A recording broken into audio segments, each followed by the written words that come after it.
దేవుని నామానికి స్తోత్రము కలుగును గాక.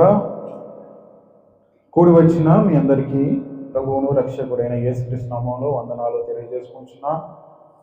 దేవాది దేవుడు గత కాలం అంతా తన కృపలో తన దయలో మనల్ని కాచి కాపాడి ఈ యొక్క పునరుత్థాన దినములోనికి మనం ప్రవేశించడానికి ఈ యొక్క రాత్రికాల వేళ ఆయన యొక్క సన్నిధానాన్ని అనుభవించడానికి దేవుడు అనుగ్రహించిన ఈ సమయాన్ని బట్టి దేవునికి కృతజ్ఞతాస్తుతులు చెల్లించుకోవచ్చు.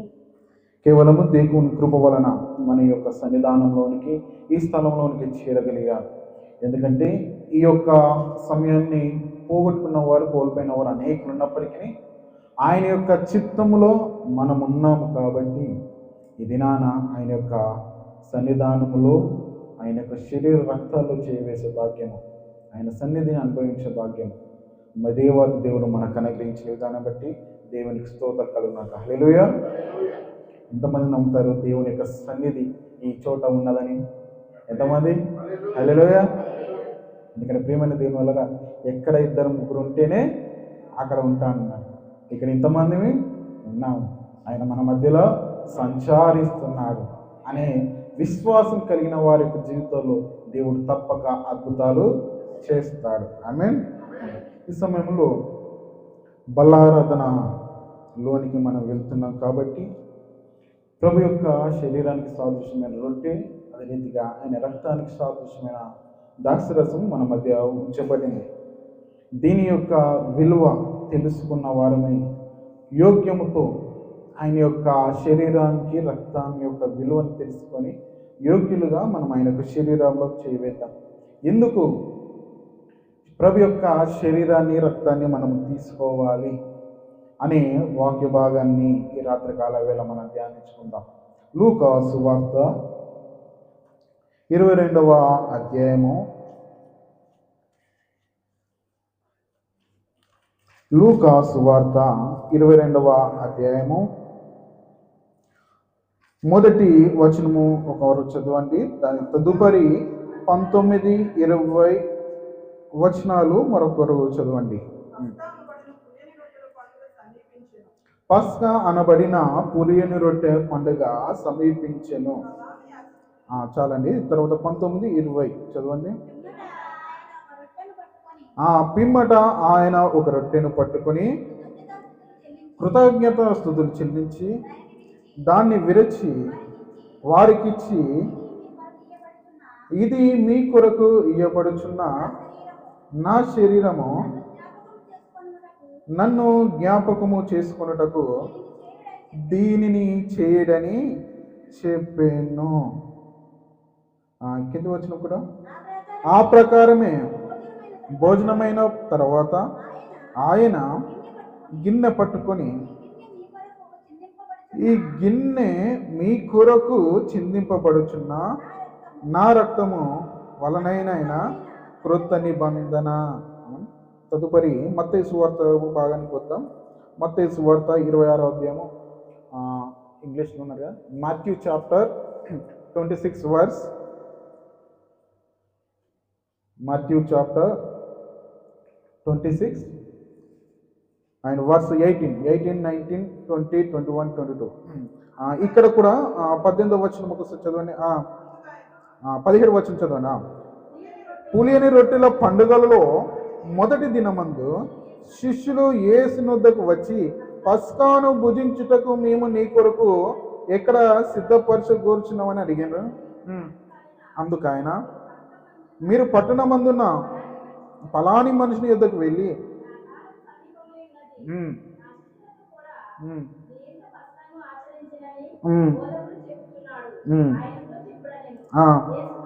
యేసు తనకు ఆజ్ఞాపించిన ప్రకారము శిష్యులు చేసి పస్కాను సిద్ధపరిచిరి. సాయంకాలం అయినప్పుడు ఆయన 12 మంది శిష్యులతో కూడా భోజనము చేయుచుండ కూర్చుండును. ఇక్కడ 22, 23 చదవండి. తర్వాత ఆయన నాతో కూడా పాత్రలో చేయి, తర్వాత ఇంకొకటి భాగము 26వ వచనం కూడా, వారు భోజనం చేయుచుగా యేసు ఒక రొట్టెను పట్టుకొని దానిని ఆశీర్వదించి విరిచి తన శిష్యులకిచ్చి, మీరు తీసుకొని తినుడి, ఇది నా శరీరం అని చెప్పాను. మరియు ఆయన గిన్నె పట్టుకుని కృతజ్ఞతలు చెల్లించి వారికిచ్చి, దీనిలోని మీరు త్రాగుడి, ఇది నా రక్తము, అనగా పాప క్షమాపణ నిమిత్తము అనేకులకు చిందింపబడుచున్న నిబంధన రక్తము. చాలు ప్రియమైన దేవుని వాళ్ళరా, 2 సువార్తల్లో ఒక ముఖ్యమైన భాగాన్ని మనం చదువుకున్నాం. ఈ యొక్క మత్తయి సువార్తలో ఒక వివరణ, లూకా సువార్తలో మరొక వివరణ. ఈ 2 వివరణ ఒకటే సంఘటనకు సంబంధించినది. ఏంటి ఇది అనంటే, యేసుక్రీస్తుల వారు శిలువ యాగానికంటే ముందు, కొన్ని దినాల ముందు ఒక పండుగను ఆచరిస్తున్నాడు. అదేమి పండుగ అనగా పస్కా పండుగ. పస్కా పండుగ ఏంటి అనంటే, అది ఇజ్రాయేలీలకు, యూదులకు నియమించిన, దేవుడు నియమించిన ఒక కట్టడ, ఒక ఆజ్ఞ, ఒక పండుగ. ఈ పండుగ ఇజ్రాయేల్ ప్రజలు చేయవలసింది, యూదులు చేయవలసింది. యేసుక్రీస్తుల వారు కూడా యూదుడు కాబట్టి, యూదా గోత్రం నుండి వచ్చిన వాడు కాబట్టి, యేసుక్రీస్తుల వారు కూడా ఈ పండుగను ఆచరిస్తున్నాడు. ఈ పండుగను ఆచరించే విధానంలో ఒక ప్రత్యేకత కనిపిస్తున్నది.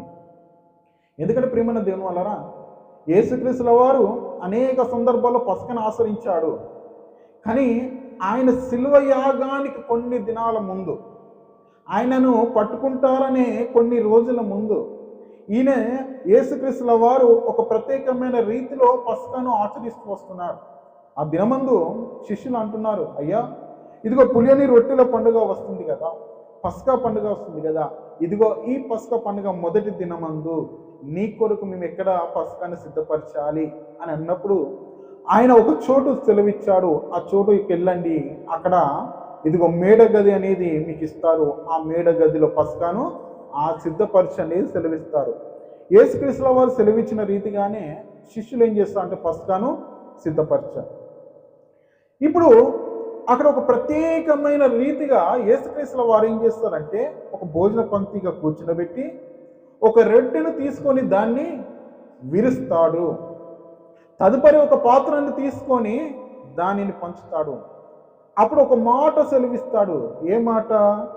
ఇది నా శరీరం అంటాడు. రొట్టెను తీసుకొని విరిచి దీన్ని ఏమంటాడంటే, ఇది నా శరీరము అని అంటాడు. తరువాత ఏమంటానంటే, ఒక పాత్రను తీసుకొని, ద్రాక్షరసంతో కూడిన ఒక పాత్రను తీసుకొని, ఇది నా రక్తం అంటాడు. ఇప్పుడు శిష్యులకు అర్థం కాలేదు. ఏంటి ఇన్ని దినాలు 3 సంవత్సరాల కాలం పాటు, 3.5 సంవత్సరాల కాలం పాటు మీ ప్రభుతో ఉన్నాము. ప్రతి సంవత్సరం కూడా పస్కాను ఆచరిస్తూ వచ్చాము. కానీ ఈ దినమంది ఏంటి, ప్రభుల వారు ప్రత్యేకంగా రొట్టెను పట్టుకొని నా శరీరం అంటున్నాడు, ద్రాక్షరసం పట్టుకొని నా రక్తం అంటున్నాడు. ఏంటి అని ఎదుగు ఆ భ్రమలో వాళ్ళు ఉండిపోయారు. ఏంటి ఏంటి అని. ఇంకా చూడగలిగితే పస్కా యొక్క పండుగలో ఉన్న రొట్టెను పట్టుకొని ఏమంటున్నాడు? నా శరీరం అంటున్నాడు. పస్కలో ఉండవలసిన ద్రాక్షరసాన్ని బట్టి నా రక్తం అంటున్నాడు. ఏంటి అనే ఆలోచన వాళ్ళు పడిపోయారు. నిజమే. ఎందుకంటే ప్రియమైన దేవుని వల్లరా, మీ ముందు ఏదైనా వస్తువు ఇచ్చి ఇది నా రక్తము అని నీలో ఇచ్చి మీకు చెప్తే మీరు నమ్ముతారా? నమ్మరు కదా. మీకు ఏదైనా భోజనం పెట్టి నా మాంసాన్ని నువ్వు తింటున్నావురా అని అంటే, ఎందుకు? మన నరభక్షకులము. ఇప్పుడు నరభక్షకులు ఏంటంటే వారు మాంసాన్ని తింటారు, రక్తాన్ని త్రాగుతారు. ఇప్పుడు శిష్యులు అనుకున్నారు, మేమే నరభక్షులను ఆమె. అసలు కొన్నిసార్లు జంతువులను, ప్రాణంతో ఉన్న జంతువులను తినడానికే ధైర్యం సరిపోదు, అలాంటి మనుషులను తినడానికి అసలేంది సరిపోదు.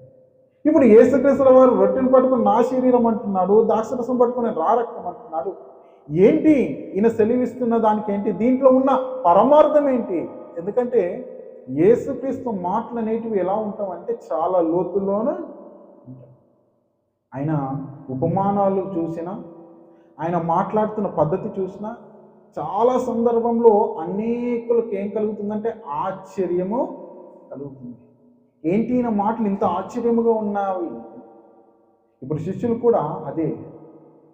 ఈ రాత్రికాల వేళ ఆ యేసుక్రీస్తు వారు ఆ దినమందు రొట్టెను పట్టుకొని శరీరం అని ఎందుకు అన్నాడు? ద్రాక్షరసం పట్టుకొని ఇదిగో రక్తం అని ఎందుకు అన్నాడు? అసలు ఇందుకు పస్కా పండుగలో ప్రభుల వారు ఈ కార్యాన్ని ఎందుకు చేశారనే సత్యాన్ని తెలుసుకొని ఆయన యొక్క శరీర రక్తాలు ఈ రాత్రి కలవాలి మనం చేయవేద్దాం. మొదటిగా మనం చూడవలసింది ప్రియమైన దేవుని వల్ల పస్కా పండుగ రోజే ప్రభుల వారు ఎందుకు అన్నారు? అసలు పస్కా యొక్క రొట్టె ఏంటి? ఆ పస్కాలో ఉన్న ద్రాక్షరసం ఏంటి? ఆ పస్కా పండుగ యొక్క పరమార్థం మనం తెలుసుకున్నట్లయితే ఆ దినమందు యేసుక్రీస్తుల వారు ఎందుకు సెలవిచ్చాడు ఇది నా శరీరం నా రక్తం అని ఏమండి ఆ అర్థవంతమైన లోతుల్లోనికి మనం ఈ రాత్రి కాలం వల్ల మనం ప్రవేశిద్దాం. కాబట్టి ఈ దినమందు చూడగలిగితే పస్కా అంటే ఏంటి అని చూడగలిగితే నిర్గమకాండము రండి. నిర్గమకాండము 12వ అధ్యాయము. నిర్గమకాండము 12వ అధ్యాయము 21వ వచనం నుంచి చదవండి. కాబట్టి మోషే ఇశ్రాయేలు పెద్దలందరినీ పిలిపించి వారితో ఇట్లా నేను మీరు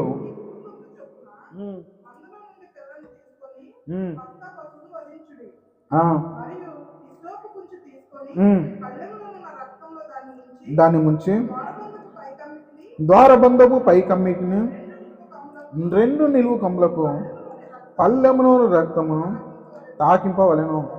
తర్వాత మీలోనెవరునో ఉదయం వరకు నా ఇంటి ద్వారం నుండి బయలు వెళ్ళకూడదు.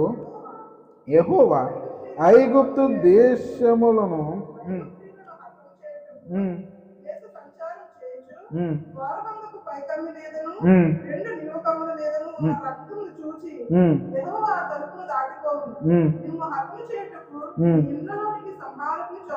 చాలండి. తర్వాత 17వ వచనం 27వ వచనం ఒకసారి మొదటి మాట మీరు ఇది యెహోవాకు పస్కా బలి అంటున్నాడు. చాలండి. ఇక్కడ చూడగలిగితే మోషే గారు ఇజ్రాయేల్ ప్రజలకు ఒక నిబంధన తెలియజేస్తున్నాడు, ఒక ఆజ్ఞ ఇస్తున్నాడు. ఏంటంటే ఇదిగో మీరు ఒక గొర్రె పిల్లని కానీ మేక పిల్లని కానీ మీ మందలో ఉన్న ఒక బలి పశువుని ఏం చేయండి, తీసుకొని వచ్చి దాన్ని ఇదిగో పస్కా పశువుగా మీరు ఏం చేయాలి, వధించాలి. వధించిన తర్వాత దాని యొక్క రక్తాన్ని ఏం చేయమంటున్నాడు, దర్వాజా కమ్ములు అంటే ద్వార కమ్ములకు డోర్ యొక్క మెయిన్ డోర్ యొక్క ఆ వాటికి దాన్ని ఏం చేయమంటున్నాడు, ఉయ్యమంటున్నాడు. మరి ఈ మోషే గారికి ఎవరు ఆజ్ఞాపించారు, ఎందుకు ఆజ్ఞాపించారు, ఎవరు ఇచ్చిన ఆజ్ఞను బట్టి మోషే గారు ఇజ్రాయేల్ ప్రజలకు తెలియజేస్తున్నారని చూస్తే ఇదే నిర్గమకాండం 12వ అధ్యాయము 6వ వచనం నుంచి చదవండి.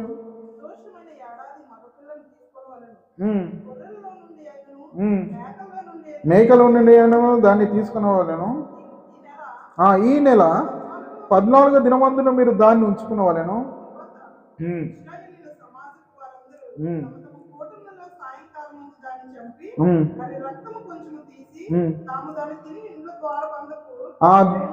రెండు చల్లి ఆ రాత్రియే వారు అగ్ని చేత కాల్చబడిన మాంసమును పొంగని రొట్టెలను తినవలెను. ఏమండి తర్వాత చూస్తే ఇంకోటి 11వ వచనం నుంచి చదవండి కింది భాగము. మీరు దాన్ని తినవలసిన విధంగా మీ నడుములో కట్టుకొని మీ చెప్పును తొడుకొని మీ కర్రలు చేత పట్టుకొని త్వరపరిచి దాన్ని తినవలను. అది యెహోవా పస్కా బలి. ఆ రాత్రి నేను ఐగుప్తు దేశమందు సంచరించి ఐగుప్తు దేశమందు మనుషులలో గాని జంతువులు గాని తొలి సంతమును అతము చేసి ఐగుప్తు దేవతలందరికీ తీర్పు తీర్చేదను. ఇదేహో యెహోవాను అంటారు. ఇక్కడ చూడండి ప్రియమైన దేవుని వలన ఇది యెహోవా మోషే గారికి సెలవిచ్చిన ఆజ్ఞ, మోషే గారు ఇజ్రాయేల్ ప్రజలకు సెలవిస్తున్న ఆజ్ఞ. ఎప్పుడైనా దేవుడు ప్రత్యేకంగా డైరెక్ట్గా మనుషులతో ఎప్పుడు కూడా దేవుడు మాట్లాడాడు. ఆయనకు ఒక మధ్యవర్తి కావాలి. ఆ మధ్యవర్తిని ఏమంటారంటే మెసెంజర్, ప్రవక్త. ఒకనాడు ప్రవక్తలు ఉన్నారు పాత నిబంధన గ్రంథంలో, తదుపరి అపోస్తులు ఉన్నారు, ఈ దినాన సేవకులు ఉన్నారు. ఈ దినాన ప్రవక్తలు లేరు. ప్రవక్తలనే పేరు పెట్టుకున్నాడు, ప్రవక్త కాదు. అపోస్తులు అనే పేరు పెట్టుకున్నాడు, అపోస్తులు కాదు. కానీ ఈ దినాన కేవలం దేవుని యొక్క సేవకులే ఉన్నారు. కాబట్టి ప్రియమైన దేవుని వాళ్ళరా, ఆ దినమందు ఇశ్రాయేలు ప్రజలకు ఒక కట్టడ పెడుతున్నాడు. ఎందుకు ఈ కట్టడ పెడుతున్నాడు అని ఆలోచిస్తే ఏంటంటే, ఎందుకు ఈ యొక్క కట్టడ పెడుతున్నాడు అని ఆలోచిస్తే ప్రియమైన దేవుని వాళ్ళరా, ఇశ్రాయేలు ప్రజలు ఐగుప్తు దేశమందు ఐగుప్తులో బానిసత్వంలో ఉన్నప్పుడు విడిపించడానికి దేవుడు ఎన్నో కార్యాలు చేశాడు. ఆయన ఫరో యొక్క హృదయం అనేది కఠినమవుతూ వచ్చిందే తప్ప ఇశ్రాయేలు ప్రజలను విడిపించడానికే. ఇప్పుడు దేవుడు ఎన్నో కార్యాలు చేశాడు, ఎన్నో కార్యాలు. మిడతలు పంపించాడు, ఏమంటే వడగండ్లు కురిపించాడు, ఇదిగో నీటిని రక్తముగా మార్చాడు, ఇంకా అనేక కార్యాలు చేశాడు, అద్భుతాలు. కానీ ఫరో గారు విడిపించట్లేదు. ఇప్పుడు ఇశ్రాయేలు ప్రజలను విడిపించాలి అన్నప్పుడు దేవుడు ఒక మార్గాన్ని ఎన్నుకున్నాడు. ఏంటంటే, ఐగుప్తు దేశములో ఉన్న తొలుచు పిల్లలందరినీ నేను చంపేస్తాను, జంతువులలో పుట్టిన మనుషులలో పుట్టిన అని ఐగుప్తు దేశం మీద తన యొక్క ఉగ్రతను చూపించడానికి దేవుడు సిద్ధమవుతున్నాడు. కానీ దేవుడు ఇశ్రాయేలు ప్రజల పట్ల ప్రేమను కురిపిస్తున్నాడు. ఇప్పుడు ఆ ప్రేమను ఏ రీతిగా తెలియజేస్తున్నా అంటే, అయ్యా ఇదిగో మీరు కూడా ఒక ఆజ్ఞను పాటించాలి. నేను ఎలాగైనా ఐగుప్తు యొక్క మొదటి సంతానం తొలుసూరు సంతానాన్ని నేను అర్థం చేస్తాను, కానీ మీకు ఒక నిబంధన పెడుతున్నాను. మీ పిల్లలు చావకుండా ఉండాలంటే మీరు ఒక పని చేయాలి. ఆ పని ఏంటంటే, మీ యొక్క మందలో నుండి కొద్దిగా తులుచూలు, మీ మందలో నుండి శ్రేష్టమైనది మేకను కానీ గొర్రెను కానీ దాన్ని ఆ రాత్రి వధించండి. ఆ రక్తమును ఏం చేయనట్టు మీ ద్వారపు కమ్మిలకు రుతుంది. ఇదిగో ఆ కమ్మిలకు రూసిన తర్వాత ఏమవుతుందంటే, ఆ దినమందే మీరు ఆ మాంసాన్ని తినాలి. రొట్టెలు, పొంగని రొట్టెలు చేసుకునే రొట్టెలు కూడా మీరు భుజించాలి అని ఒక ఆజ్ఞ పెట్టాడు. ఇప్పుడు భుజించాలని ఆజ్ఞ పెట్టిన తర్వాత ఇప్పుడు ఆ దినమందు ఆ యొక్క ఇశ్రాయేలు ప్రజలందరూ కూడా ఏమి చేశారంటే, ఇదిగో వారి యొక్క మందలో నుండి మేకను తీసుకొచ్చారు, గొర్రెలను తీసుకొచ్చారు, వాటిని నరికారు, పస్క బలిగా వధించారు. దాని యొక్క రక్తాన్ని ద్వారపు కమ్మిలకు.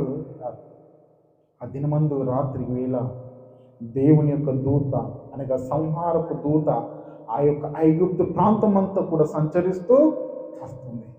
ఇప్పుడు సంచరిస్తూ వస్తుంది. రక్తపు యొక్క ఆ యొక్క మరకలు కానీ, ఆ రక్తపు యొక్క గుర్తులు కానీ ఏ యొక్క ఇంటి ద్వారమందు లేదో ఆ ఇంటిలోనికి ప్రవేశిస్తుంది, మొదటి కుమారుణ్ణి చంపేస్తుంది.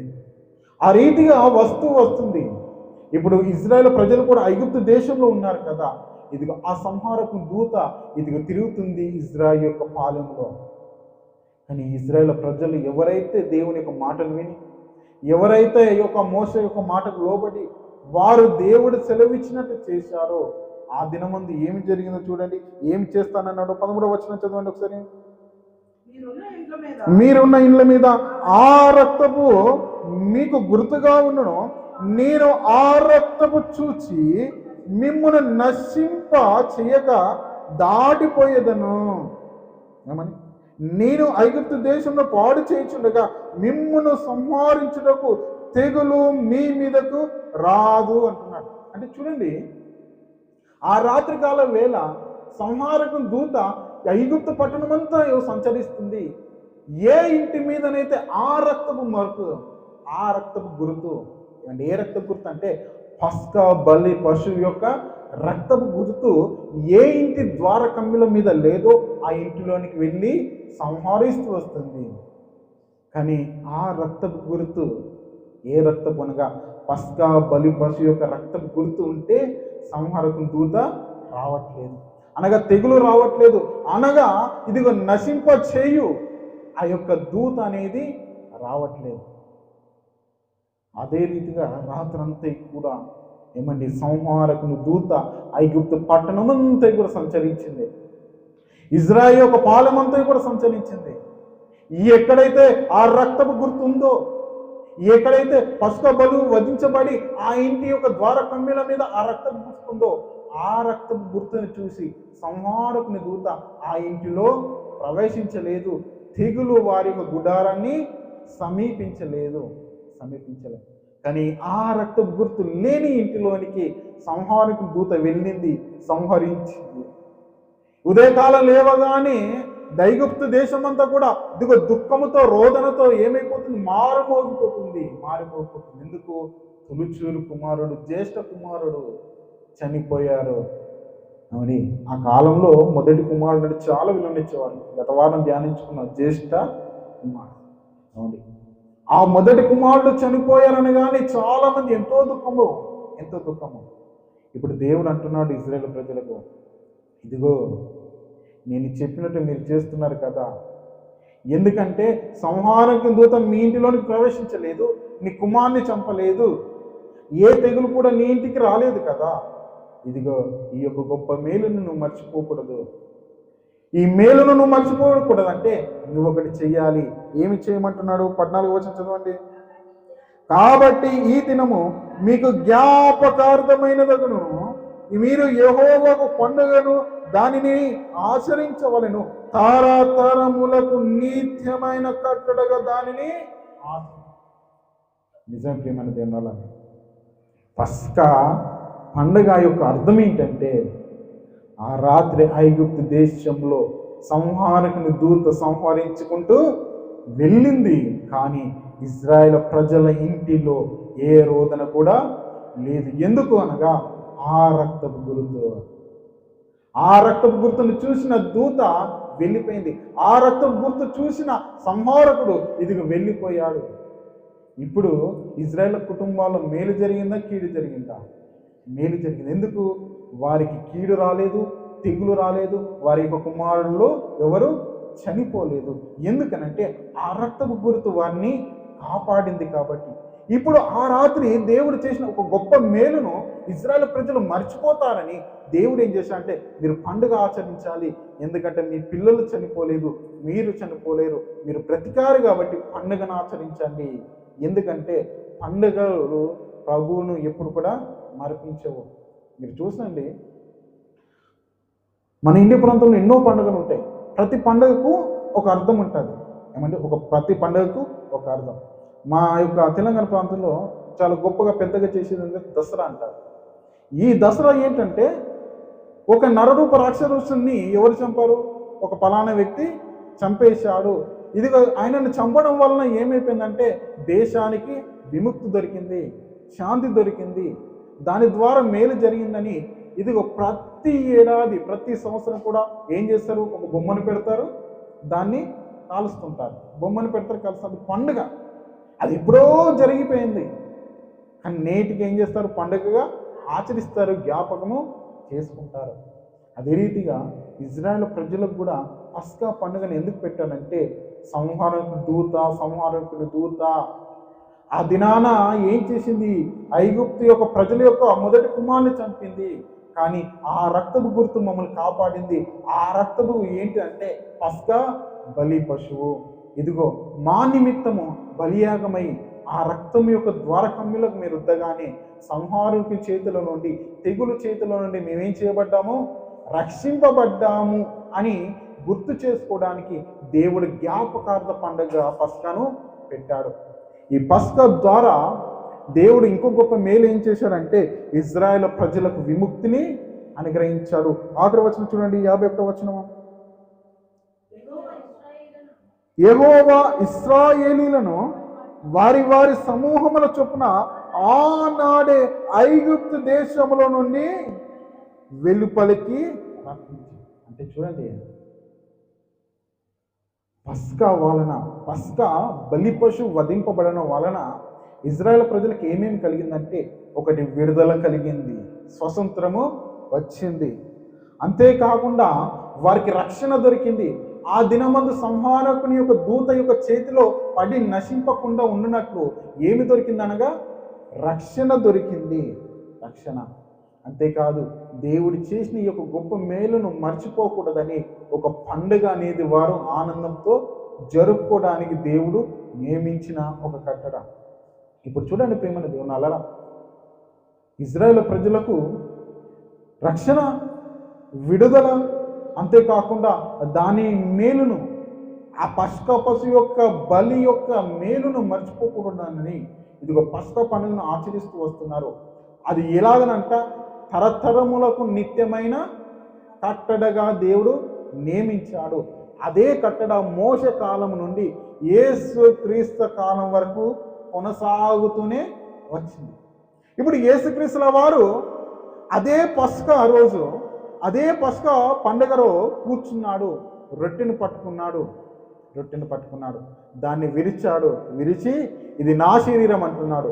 ఇప్పుడు ఇదిగో ఈ శిష్యులు ఏమనుకుంటున్నారంటే అదేంటి ఆ దినమందు వధింపబడ్డది పస్కా గొర్రెపిల్ల కదా, ఆ గొర్రెపిల్ల మాంసాన్ని పట్టుకుని ఇప్పుడు ఈయనేమంటున్నాడు ఇది నా శరీరం అంటున్నాడు. ఆ దినమందు ఇజ్రాయేల్ ప్రజలను కాపాడింది ఆ రక్తం కదా, గొర్రెపిల్ల రక్తం కదా. ఇప్పుడేంటి ఈయన ద్రాక్షరసం పట్టుకొని ఏమంటున్నాడు నా రక్తం అంటున్నాడని ఇదిగో భావనలోనికి శిష్యులు వెళ్ళిపోయారు. వారికి అర్థం కాలేదు. కానీ అపోస్తలుడైన పౌలు గారికి ఆ అర్థం, ఆ సత్యం ఎరిగిన వాడే ఒక మాట సెలవిస్తున్నాడు. చూడండి, కొరింథీయులకు రాసిన మొదటి పత్రిక 5వ అధ్యాయము 7-8 వచనాలు ఒకసారి చదవండి. గనుక క్రొత్త ముద్ద అగుటకై ఆ పాతదైన పులిపిండిని తీసి పారవేడి, అంతేకాకుండా క్రీస్తు అను ఆ మన పస్కా పశువు వధింపబడెను. గనుక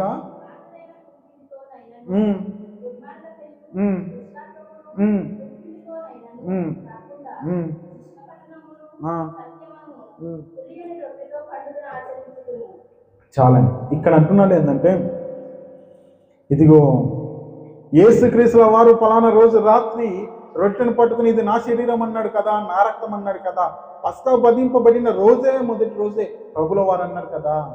కానీ యేసుక్రీస్తుల వారే పస్కా బలి పశువుగా ఏమైపోయాడు, బలి అయ్యాడు. ఎవరి నిమిత్తం బలి అయ్యాడు అంటే మానవాళి నిమిత్తం బలి అయ్యాడు. ఎందుకు మానవాళి నిమిత్తము యేసుక్రీస్తుల వారు పస్కా బలి పశువుగా వధింపబడాలి?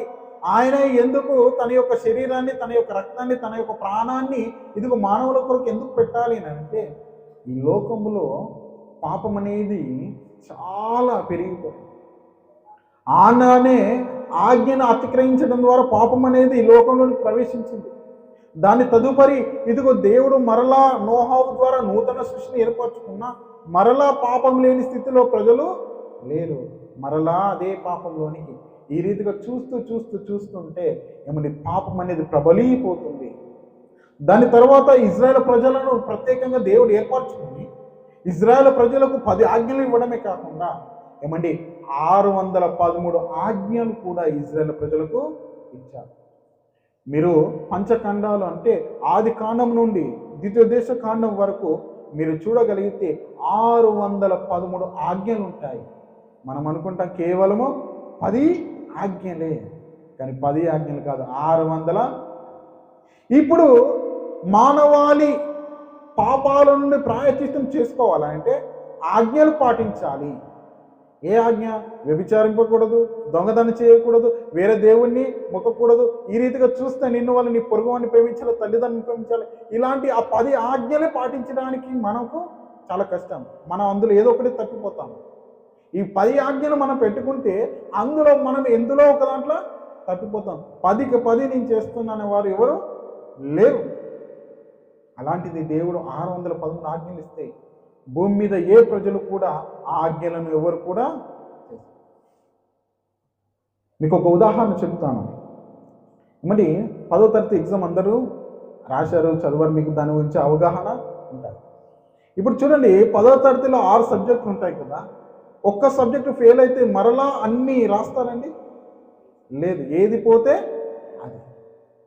పోతే అదే సబ్జెక్టు రాయాలి, పాస్ అవ్వాలి అంతే తప్ప ఒకటి పోయినందుకు మళ్ళీ 6 రాయము లేదు. కానీ ఈ యొక్క దేవుడిచ్చిన ఆజ్ఞలు ఏంటంటే ఒక్కటి తప్పిపోయినా మరలా మొదటి నుంచి మళ్ళీ అన్ని పాటించుకుంటూనే. ఇప్పుడు ఆఖరి వరకు వచ్చాడు, ఆఖరి మెట్టు వరకు వచ్చాడు. ఏదో ఒక చిన్న దాంట్లో పొరపాటు పడ్డాడు, మరలా ఎక్కడికి వెళ్ళాలి, మరలా కిందికి వెళ్ళి మరలా ఒక్కొక్కటి మెట్టు ఎత్తుకుంటూనే రావాలి. ఈ యొక్క ఆజ్ఞలు పాటించడం అనేది మానవాళికి చాలా కష్టతరం. ఈ కష్టతరంలో నుండి మానవాళి ఎక్కడికి పోతున్నా అంటే నశించి నరకానికి పోతున్నారు. ఎందుకంటే పాపం వలన వచ్చే జీతము మరణము, ఆ మరణము నిత్యాగ్నిగుండానికి నడిపిస్తుంటే ఇప్పుడు ప్రభుల వారు ఏం చేశారు అంటే మానవాళిని పాపంలో విడిపించాలి. మొదటిది వారికి నిత్యాగ్నిగుండాల నుంచి ఒక రక్షణ కల్పించాలి అని ఏం చేశానంటే ప్రభుల వారై ఈ లోకానికి మానవుని యొక్క శరీర రూపంలో వచ్చాడు. ఆయన వచ్చి ఏం చేశాడంటే ఆయన యొక్క శరీరాన్ని, ఆయన యొక్క రక్తాన్ని, ఆయన యొక్క ప్రాణాన్ని మన నిమిత్తము, మానవుల నిమిత్తము పాపముల నుండి విడిపించడానికి ఏం చేశాడంటే ఆ కల్వరి శిలువలో యాగమయ్యాడు. ఏ రీతిగా యాగమయ్యాడంటే ఒక పస్కా బలి పశువు ఇజ్రాయేల్ నిమిత్తం ఏ రీతిగా ఆ రాత్రి కాలంలో యాగమైందో ఏమండి అదే రీతిగా ప్రభుల వారు కూడా ఆ కల్వరి శిలువలో ఏమండి ఆ కల్వరి శిలువలో ఆయన యాగమయ్యాడు. ఇప్పుడు ఆ యాగమైన దానికి అనగా మానవులందరినీ కూడా పాపముల నుండి విడిపించడానికి, ఆ మానవులందరినీ కూడా నిత్య రాజ్యంలోనికి, నిత్య జీవంలోనికి ప్రవేశించడానికి, మానవులందరూ కూడా ఇదిగో నశించి నరకానికి పోతున్న ఆ నిత్య అగ్నిగుండం నుండి రక్షించడానికి ఆయన ఏమయ్యానంటే బలి పశువుగా అయ్యాడు. ఎందుకనంటే యేసుక్రీస్తు యొక్క రక్తము ప్రతి పాపం నుండి ఏం చేస్తుంది, మనల్ని విడిపిస్తుంది. అంటే యేసు రక్తంలోనికి మనం వచ్చి కడగబడితే మనం ఏమవుతుంటాం అంటే రక్షింపబడుతుంటాం. ఆ దినమందు ఇంటి యొక్క ద్వారకమ్యులకు ఆ రక్తం అవసరము. ఏ రక్తము? పస్కా బలి పశు యొక్క రక్తం అవసరము. కానీ ఈ దినాన మానవులందరికీ కూడా ఏమంటే ఇదిగో సంహారకుని దూత, నశింపచేయి దూత ఆ అగ్నిగుండంలోనికి వెళ్లకుండా రక్షింపబడాలంటే వారికి ఏం అవసరం అనగా యేసు యొక్క రక్తం అవసరం. అంటే ఆ దినమందు కాపాడింది పస్కా బలి పశు యొక్క రక్తం అయితే ఈ దినాన మానవులను కాపాడేది ఏంటంటే ప్రభుల వారి రక్తము. ఆ ప్రభుల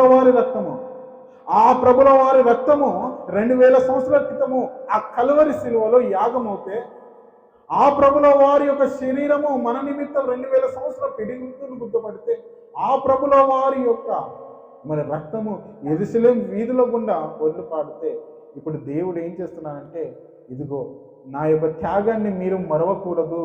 ఎందుకంటే మనం మరిచేవాడము. మానవుని యొక్క నైజం ఏంటంటే మేలును మరిచేవాడు. ఒక మాట చెప్తాను వింటా.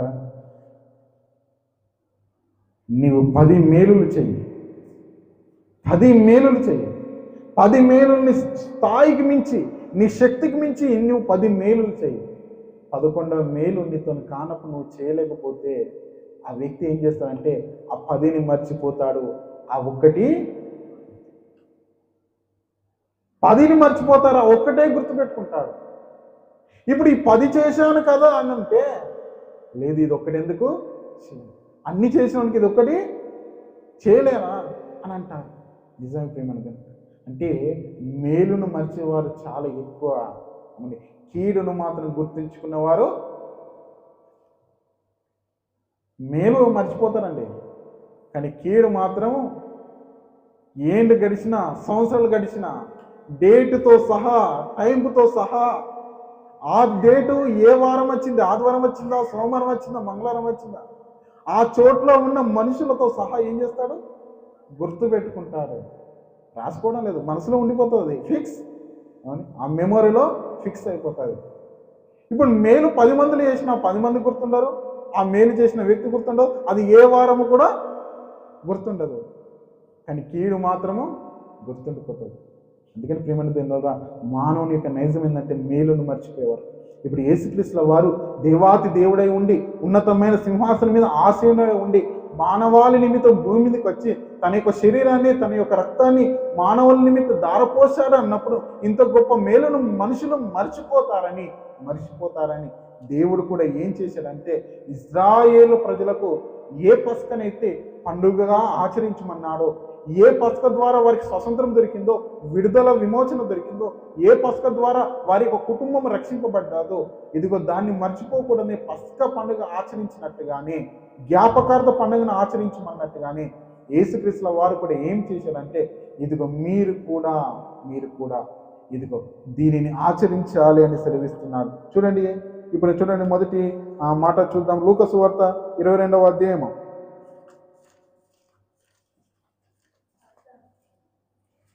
లూకా సువార్త 22వ అధ్యాయము 19.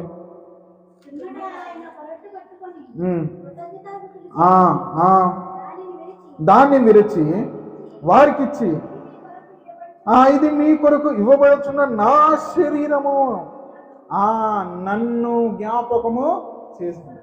ఇప్పుడు ఆయన సెలవిస్తున్నాడు, ఏంటయ్యా మీరు ఈ రొట్టెని తీసుకుంటున్నారు కదా, ఇదేంటో కాదు, నా శరీరం. నా శరీరం ఏంటంటే మీ పాపాల నిమిత్తం నలగొట్టబడింది, మీ యొక్క పాపాల అతిక్రమాల నిమిత్తము మిమ్మల్ని పవిత్రపరచబడడానికి ఆ శరీరం నలగొట్టబడితేనే ఇదిగో ఈ రొట్టెగా మీ దగ్గరికి వస్తుంది, ఇదిగో ఇది నా శరీరం అని మీరు గుర్తించండి అని అంటున్నాడు. తర్వాత ఏమంటున్నాడు, జ్ఞాపకము చేసుకొనుడి దీని చేయండి. ఎందుకు చేయమంటున్నాడు? జ్ఞాపకము ఎందుకు? 2000 సంవత్సరాల క్రితము ఆయన యొక్క త్యాగాన్ని మనం మర్చిపోతామని ఇదిగో ప్రతి వారము పెడుతున్నాడు సంఘంలో ఒక క్రమాన్ని. అంతేకాకుండా ప్రతి నెలలో పెడుతున్నాడు. ఎందుకు? తీసుకున్నప్పుడల్లా నీకు గుర్తు రావాలి, ఎవరు? ఆ క్రీస్తుల వారు. అయ్యో నా కొరకే కదా, నన్ను విడిపించడానికి, నాకు విడుదల అనుగ్రహించడానికి, అంతేకాకుండా నాకు నిత్య జీవాన్ని అనుగ్రహించడానికి ఆయన ఏం చేశాడంటే శరీరాన్ని నా కొరకు ఇచ్చాడు అనేది నీలో గుర్తుండాలి, నువ్వు మర్చిపోకూడదని జ్ఞాపకార్థంగా ఉంచుతున్నాడు. తదుపరి మరలా తన యొక్క రక్తానికి సాదృశ్యమైన ద్రాక్షరసం ఇస్తూ ఏమంటున్నాడు కింద చూడండి. ఆ ప్రకారమే భోజనమైన తర్వాత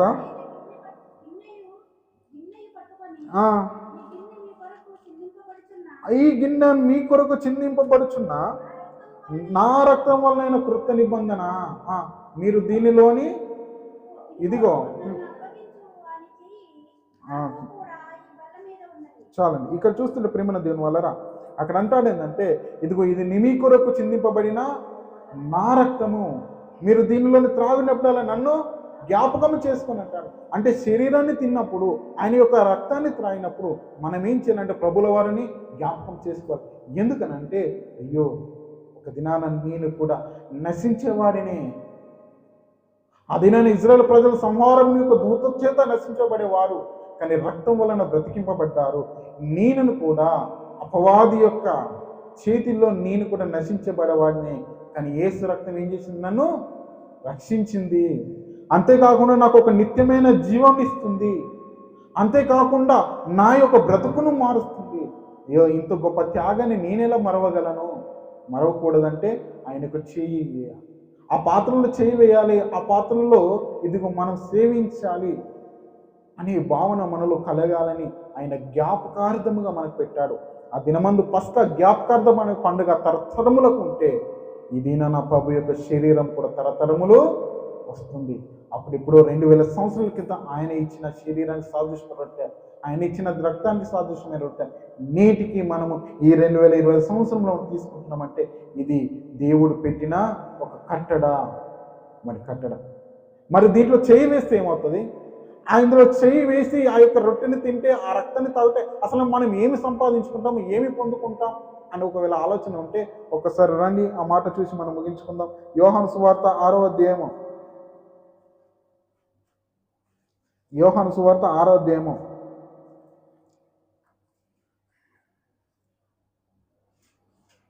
52, 53 వచనం నుంచి చదవండి త్వరగా. యూదులు ఈయన తన శరీరంను ఎలాగో తిననీయగలడు ఒకరితో ఒకడు వాదించిరి. కావున యేసు ఇట్లనెను, మీరు మనుష్య కుమారుని శరీరం తిని ఆయన రక్తము తాగి తిని, కానీ మీలో మీరు జీవం గలవారు కారు. నా శరీరము తిని నా రక్తం త్రాగువాడే నిత్య జీవం గలవాడు, అంత్య దినమున నేను వారిని లేపుదును. నా శరీరము నిజమైన ఆహారము, నా రక్తము నిజమైన పానీయము అంటున్నాడు. ఇక్కడ చూస్తుంటే వారు అనుకుంటున్నారు, అయ్యో క్రీస్తు యొక్క శరీరాన్ని మేము ఏ రీతిగా తినగలము, ఆయన యొక్క రక్తాన్ని ఏ రీతిగా అనుకుంటున్నారు.